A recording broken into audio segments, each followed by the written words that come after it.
अच्छा, ख़वातीन का शोबिज़ में काम करना जायज़ है? ये मुझे नहीं पता जी। देखें, उसकी वजह ये है कि मैं तो छोड़ चुका हूँ। ये आप उनसे पूछिए जो शोबिज़ में काम कर रहे हैं इस वक़्त। ये मुझे नहीं पता। मेरा इशारा असल में एक स्टेटमेंट की तरफ है जो जी, जी। आप ही की कुर्सी पे बैठ के हमारे लेजेंडरी एक्टर हैं फ़िरदौस जमाल साहब, उन्होंने दिया था। क्या-क्या? उन्होंने कहा कि रात गए मेरी बहू वापस आई, तो मैंने पूछा कहाँ से आई? तो मुझे पता चला कि वो किसी ड्रामे के शूट से आई है। तो मैंने कहा कि क्या अब हम कंजर हो गए हैं कि ख़वातीन शोबिज़ में काम करेंगी? नहीं, ये तो कोई और बात है। आपने सवाल तो कुछ और किया है। सवाल मेरा यही था कि क्या जायज़ कह रहे हैं। ख़वातीन को शोबिज़ में काम करना चाहिए, आई मीन जस्टिफाइड है? नहीं, तो कर रही है सर। ये तो सवाल इसलिए नहीं बनता। देखें, हमारे यहाँ शोबिज़ के अंदर माशाल्लाह साल के मेरे ख़्याल सवा 200 250 ड्रामे हैं। 250 से भी ऊपर हैं। सीरियल 100 मिला के चल तो रहे हैं। तो ये सवाल तो बनता ही नहीं है। सब काम कर रहे हैं। नहीं, जो ख़वातीन काम कर रही हैं, वो किसी ख़ास बैकग्राउंड से होती हैं? मैं नासिर अदीब साहब के पास बैठा हुआ, तो उन्होंने कहा फ़लाँ जो है, वो रेड लाइट एरिया से हैं, फ़लाँ इस जगह से, ये जो ख़वातीन आती हैं, ये ख़ास बैकग्राउंड से आती हैं, ये कोई घरेलू ख़वातीन नहीं होती। अच्छा देखें, वो क्योंकि फ़िल्म के लोग हैं, फ़िल्म से मेरा कभी कोई ताल्लुक नहीं रहा। मैंने अपनी ज़िंदगी में एक ही फ़िल्म की थी, वो भी डेड फ्लॉप हो गई थी। तो मेरा ताल्लुक ड्रामे से रहा, टीवी ड्रामे से। कमर्शियल से बहुत ज़्यादा नहीं रहा, मैंने एक ही कमर्शियल किया अपनी ज़िंदगी में। तो मुझे इस मामले में कोई इतना पता नहीं है, लेकिन मुझे इससे क्या फ़र्क पड़ता है कोई किसी का बैकग्राउंड क्या है। इफ्तिखार तू अपने आप को देख तू की है, तेरी औकात की है, तू कित्थों आया है। तो मुझे तो अपने पे नज़र रखनी है। सामने वाले के ऊपर तो मेरे पास मेरे लिए सबसे आला तरीन आदमी आप हैं, सबसे खूबसूरत। तो मुझे तो इस कभी मैंने सोचा भी नहीं ऐसा। जब ड्रामा लिखते हैं, तो लिखते हुए बतौर लिखारी, आपके ज़हन में ये होता है कि मैंने इस उम्र की ख़ातून को इसमें एक्ट्रेस लेना है, हाँ, या इस बिल्कुल। उम्र का हाँ, होता है। एक्ट्रेस की उम्र क्या होती है सर? नहीं, वो किरदार की उम्र होती है, एक्ट्रेस की नहीं। जो मेरा किरदार है ना। भी आप सही कह रहे हैं। अगर हीरोइन है कोई, लीड रोल कर रही है वो, एग्ज़ाम्पल मूवी में कर रही है, तो हीरोइन की उम्र कितनी होनी चाहिए? देखें, दरअसल अगर तो फ़िल्म है, फ़िल्म तो मेकिंग है। फ़िल्म के अंदर तो बड़ा मार्जिन होता है, 50 साल की लड़की को 22 साल की करते हैं, वो मेकअप-शेकअप सब कुछ हो जाता है। इंडिया के अंदर आप देखते नहीं है कि मैं नाम नहीं लेता, उनकी उम्रें भी जानते हैं, लेकिन जब सामने आते तो पूरे पप्पू बच्चे होते हैं, लेकिन तो उसके लिए वो फ़िल्म ट्रांसफ़ॉर्मेशन, मेकिंग अब है। आमिर खान साहब हाँ, का नाम ले लें, मेकिंग है। वो उन्होंने दंगल को करने के लिए वो हाँ, गेटअप किया। वही, हाँ। फिर उसके बाद जब गजनी की है, तो उसके लिए हाँ, वो हाँ, पूरा गेटअप किया और उसकी ट्रांसफ़ॉर्मेशन हाँ। चली। वो मेकिंग है ना, उसमें हुँ। हो जाता है। लेकिन हर राइटर के ज़हन में बड़ी खूबसूरत, शोक चंचल, सांवली, क्योंकि मुझे सांवला रंग बहुत पसंद है। सांवली-सी जब खिलखिलाए तो ऐसा लगे कि मंज़र नज़ारे हँस रहे हैं, तो वो होती है। हमारे सबकी ऐसी होती है। वो बकरी गाले से शूट हो गया ना, कहना अच्छा आप कर रही हैं, हुँ, अच्छा, अच्छा माशाल्लाह ये ठीक है। लेकिन एक राइटर की बात कर रहा हूँ। हुँ। राइटर के ज़हन में जो हीरोइन और हीरो होते हैं ना सर, वो यहाँ कहीं होते नहीं हैं। ये मैं आपको बता दूँ, मेरे तो नहीं होते किसी आइडियली के। उम्र कितनी होनी चाहिए उसकी? एक हीरो की और एक हीरोइन की उम्र आइडियली कितनी होनी चाहिए? नहीं, नहीं, ये तो कहानी पे मैं आपको बता रहा हूँ, कहानी पे डिपेंड करता है ना। मेरे ज़हन में जो आइडिया है, वो क्या है? मैं जो लिख रहा हूँ वो 14 साल की लड़की है, 18 की है, 25 की है। मेरे ज़हन में कई आइडियाज़ ऐसे आते हैं जिसके अंदर 45 साल की औरत हीरोइन है। हुँ। तो ये तो मायरा खान अभी हीरोइन आती हैं, तो लोगों को एतराज़ है उसके ऊपर कि मायरा खान हीरोइन क्यों है? इस उम्र में हीरोइन नहीं, नहीं होना चाहिए। देखें देखें मैं आपको बताता हूँ। या हुमायूँ सईद को इस उम्र में हीरो नहीं होना नहीं, चाहिए। नहीं, मैं आपको देखें एक बात बताता हूँ। मैंने वो सारा प्रोग्राम देखा। फिरदौस जमाल हमारे मुल्क का एक सरमाया है। वो बहुत बड़े अदाकार हैं। मैं ये नहीं कह रहा हूँ कि उनकी स्टेटमेंट ठीक है या गलत है, लेकिन एक बात बता दूँ, अगर फिरदौस जमाल शोबिज़ के अंदर अ, स्टेटमेंट नहीं दे सकता इनके हवाले से, तो कोई भी नहीं दे सकता। ठीक।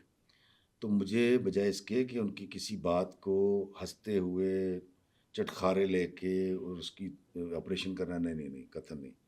मैं फिर कह रहा हूँ, वो सही कह रहे हैं या गलत कह रहे हैं, मैं इसकी बात नहीं कर रहा। लेकिन अगर कोई शख्स कोई रूल्स वज़ा कर सकता है, तो उनमें जिस तरह सनद है। मुनव्वर सईद साहब ठीक। हैं, रशीद अली साहब हैं, अशरफ खान साहब हैं, अब तो चंद ही राशिद महमूद भाई हैं, अब तो चंद रह गए यार, यही तो हैं। ये अथॉरिटी अगर फिरदौस जमाल बात नहीं कर सकते, तो भई मेरे ऐसे की तो औकात ही नहीं है बात करूँ। तो उनकी स्टेटमेंट को उस तरह से ना लें, तो मेरा ख़्याल ठीक। बेहतर है। हाँ, ये ज़रूर है कि जो मेरे इस लीजेंड के साथ या तमाम के साथ हुआ, कबीर खान साहब के अलावा, और जिस तरह वो जाकर बैठे रहे, आपको पता है कि चलें नाम नहीं लेते, बहुत सारे आर्टिस्ट बेचारे मर गए, काम नहीं मिले। तो एक काम करते हैं, पिछले 15 साल के अंदर ड्रामे देखते हैं उनके कितने थे, फिर आपको समझ आएगी कि उसने वो 15 साल कितनी तकलीफ़ के गुजारे। जो प्राइड ऑफ परफॉर्मेंस था, जिसने इस मुल्क के लिए काम किया था, क्योंकि वो मांग नहीं सकता था, तो किस कसम पुरसी के आलम में वो मरा है। अच्छा हो गया आपने छेड़ दिया। एक बात मैं करना चाहूँगा, हमारी ना रिटायरमेंट होती है, ना ग्रेजुएटी मिलती है, ना कोई गारंटी है। ट्रू। आपको हैरानी होगी सुन के, जब हम बैंक में अकाउंट खुलवाते हैं तो हम झूठ बोल के खुलवाते हैं।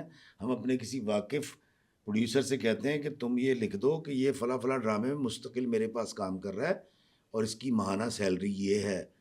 और यार ਤੁਹਾਡੇ मुल्क ਦੇ ਵਿੱਚ आर्टिस्टां ਦਾ अकाउंट नहीं खुल सकता, राइटर का अकाउंट नहीं खुल सकता, शायर का अकाउंट नहीं खुल सकता, यूट्यूबर जो बाहर से डॉलर लेकर आ रहा है उसका अकाउंट नहीं खुल सकता। हम झूठ बोल के अकाउंट खुलवाते हैं। ये वैल्यू है। आगे आ जाएं। बेटे तो सब ब्याह लेते हैं, किराए के मकान ही ब्याह लेंगे। हमारी बेटियों का बड़ा मसला होता है। एक 10-10 मरले का घर दे दें इनको, 40 साल की इंस्टॉलमेंट पे, 50 साल की। इनकी औलादें अपने घरों में हों, ये बेचारे अपने घर में मर सकें इज्जत के साथ। कोई नहीं कर सकता। वो जो लोग कहते हैं कि एंटी आर्ट सोसाइटी है, तो क्या मैं तस्लीम कर लूँ ऐसा है? सर मुझे बताइए कि वो आर्टिस्ट जो लेता ही 4-5 लाख रुपए पर डे, वो तो बेचारा तर गया। लेकिन उसको भी आपको बता दूं, वो भी गरीब क्यों, उसको 2 साल काम ना थे, वो बेचारा फारिग हो गया। कमाली को आपने 8 या 7 दिन का 10 दिन का काम हो गया यार, वो तो पैसे खर्च हुए 1400 साल हो गए यार, क्या हो गया आपको? मुसलसल काम का मिलना बड़ा ज़रूरी है। हम ये तो देख लेते हैं यार, ओहो फलां क्या बात है, लेकिन आप ये भी तो देखें उसको काम कब मिला था। मुझे अभी किसी ने कहा जी वो इन्हें 1000 रुपए मिलने ने। मैं कहा बेटा तू ले लै। मैंने कहा तुसी, मैं कहा बेटा मैं भुखा मर जाऊंगा, मैं नहीं लवांगा। क्यों? 4 से 4.5 लाख रुपए मेरे घर का खर्चा है महीने का। पहले देख तो लो हम कमाते कितना है यार, और जब हम कमाते हैं हमारे साथ कितनी सारी जिम्मेदारियां जुड़ी हुई हैं। किसी की फ़ीस है, किसी की सेमेस्टर की फ़ीस है, किसी की बेटी की शादी है, किसी बेवा। मतलब आप देखें तो सही आर्टिस्ट किस किस के साथ क्या क्या सलूक करते हैं। लोग हमसे तवक्को रखते हैं। तो आप मदद करें जी। 35,000 रुपये या 50,000 यार 50,000 में तो मेरा छोटा मूसा पड़ता है महीने में। उसकी कॉलेज की फ़ीस और उसकी सिर्फ खाना और उसके यूनिफॉर्म डालो तो 50,000 महीना तो वो पड़ जाता है। तो अगर आप किसी आर्टिस्ट की मदद कर रहे हैं तो पहले ये जान लें कि इनके घर के अखराजात क्या हैं। और खुदारा कुछ मत करें इनको यार। एक 10 मरले का घर 4 बड़े शहरों में, 4-5 बड़े शहर, कोयटा है, पेशावर है, इस्लामाबाद है, कराची है, लाहौर है। यार इनको वहाँ मैं हुकूमत से दरख्वास्त करता हूँ 10-10 मरले के घर तैयार करके ना इनको दे दें। 40-50-60 हज़ार रुपये महीना इनसे लेते रहे।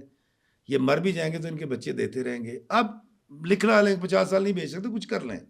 इनके लिए ऊपर रहम कर दें कि किराए के ऊपर। आप मुझे बताएं, पहली दफ़ा पाकिस्तान में हुआ है। पूरी दुनिया में जब आप घर लेते हैं ना तो उसका 10 से 15% यूटिलिटी बिल होता है। सर मेरे घर का बिल एक मतलब एक एसी 2 टन का, एक 25, एक 22, एक 19 से नीचे बिल ही नहीं आया पिछले साल। तो मेरे तो वालिदैन भी मेरे साथ हैं यार। हम जितनी तकलीफ़ें उठाते हैं, जितनी जिम्मेदारियां पूरी करते हैं, उसमें बहैसियत आर्टिस्ट आप मेरे लिए क्या कर सकते हैं? इतना नहीं कर सकते आप।